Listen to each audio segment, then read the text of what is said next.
Let's discuss the first company, Alphabet Inc. or Google if you prefer. I'm sure more than 60-70% of the people in this room have an Android phone in their pockets. That's what the statistics say. Uh, on those phones, there would be apps of Gmail, there would be apps of YouTube, there would be Google Maps. This company probably knows more about you than your sibling, your parents, your spouse, or children. They know where you have been to, they know all the emails that you have received, they know what stocks that you own, where do you bank, what searches do you make.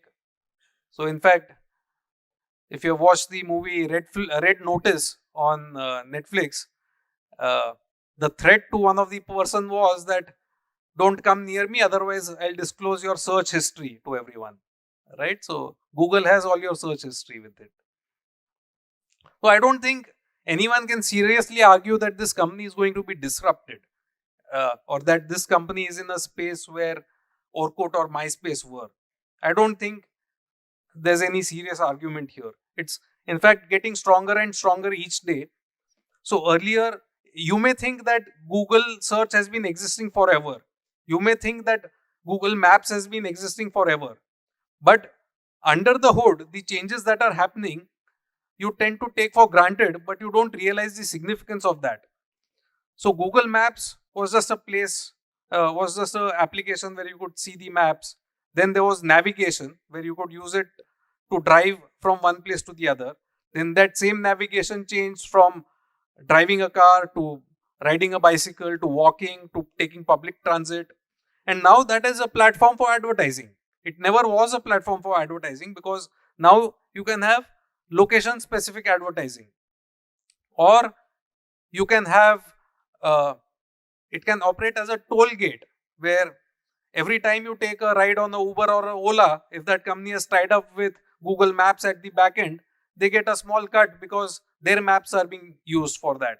And down the road, those same maps are useful to some extent in their autonomous vehicle thing. So, search has gone through various iterations. So, with each passing month, with each passing year, actually their competitive advantages and moats are becoming stronger rather than getting weaker.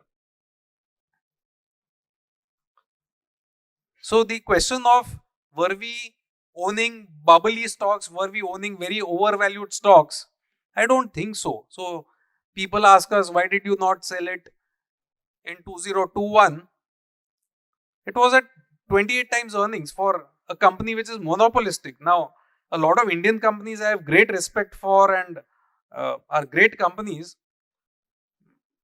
Take any of the good companies in India, let's say Nestle, Asian Paints, HDFC Bank, one of the companies that we own. All of these are great companies. But if you were to actually ask me which company has a bigger moat or a competitive advantage, I would think Google has a bigger moat because it's a monopoly. The other good companies are maybe dominant companies in their space, but they are still in a competitive market. So a 28 times earning kind of valuation in 2021, when these companies technically peaked out in this cycle, it was not really expensive at that point in time. So it was not like owning Infosys in late 90s or early 2000.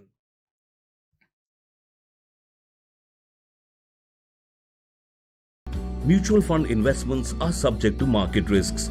Read all scheme related documents carefully.